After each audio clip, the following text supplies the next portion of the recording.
It's my dude, man. It's my ace.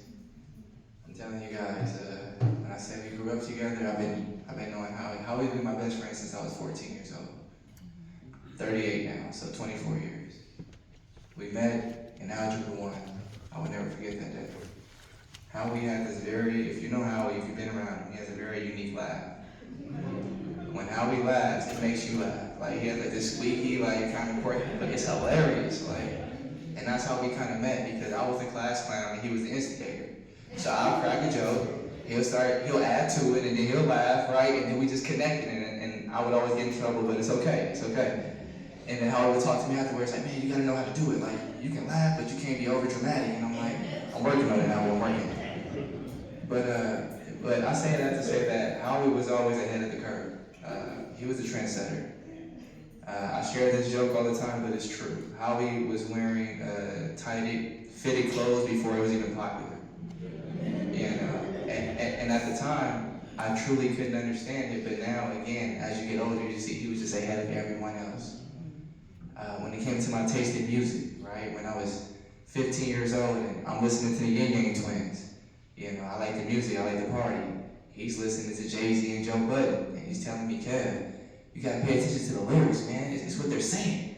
I'm like, I like the beat, you know, like, I'm a party, you know. He's like, no, man, you gotta listen to the lyrics, man. Like, they ain't talking about nothing, you know. Again, he was always advanced. He was always a step or two ahead. First man I knew with a car, he was on. 16 years old, Howie had the truck. They say everybody was in high school as they know, man. Howie was known, I'm telling you. Mom, pops, he was a man, I'm telling you. Junior year, Howie was a dude. He was the only one, he was the first one that was whipping, man. He had a red truck. He had it for a short period of time. I used to always try to get in a car with him. He would never let me ride. He said, my mom, no, it's not happening. Because if we did, like, they take in the car, we would never get back. So I'm like, all right. I'm like, well, here, let me give you $10 to get my food and bring it back to me. He said, I can do that. Okay, cool.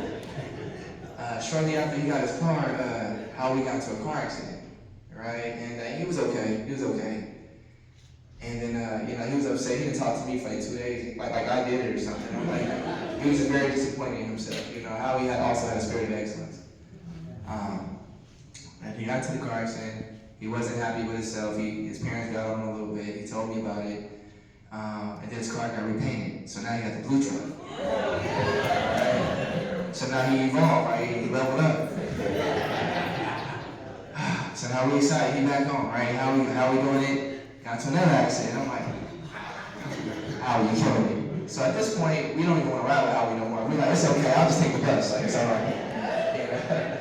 But like I said, it's so many stories, man, that I can share. I could be up here for hours telling you about all the different fun experiences that I've shared with Howie, from the time when I was in the Air Force and my daughter was born, who was his goddaughter.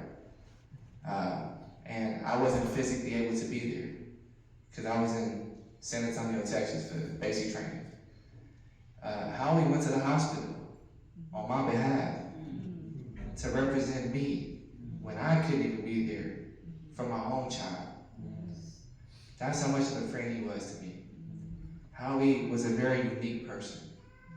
Like most people said, you have to understand Howie, 100%. And oftentimes I felt he was misunderstood. Because people didn't take the time to really get to know him and understand him the way I did. You know, we spent the night at each other's houses, slept over. You know, like some of the same girls in high school, being honest. You know, Mom, I told you we went to some of the house parties together. I know he didn't tell you guys, but we But to be honest, we didn't stay long. Because Howie had a hard count. I'm telling you, Howie did not stay nowhere. Listen, he had about 20, 30 minutes of hey and hi. After that, I'm ready to go. Like, this ain't for me. Howie would cut it short quick. He was not an extrovert. He was very much an introvert. But he loved everybody that he was close to. You know, he was very impactful with his relationships. And I'm going to miss him. Man, like I said, he's been around for everything. He helped me move into my first apartment. You know, Mom, I remember you sponsored my mattress.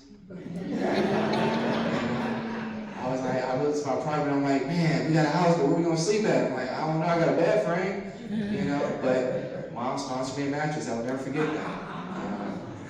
These are all facts, man. This is legacy here.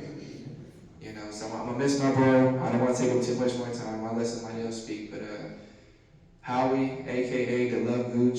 You guys don't know about that, but it's okay. Back in here, you remember that?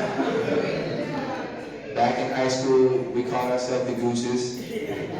I was young Gooch. Howie was the Love Gooch. Henry was Midnight Gooch. We was all over the place, but that was our little crew. That was what we did. You know, it was cool, man. And Howie was, you know, like I said, he was funny, man. So I'm gonna miss you, Howie. I love you, man. And thank you all for coming out and supporting. Like I said, mom, family. I know it's really tough. I know it's tough. Scott, you know, everyone. So my prayers extend to the family, and I love you all. And yeah, have a blessed day.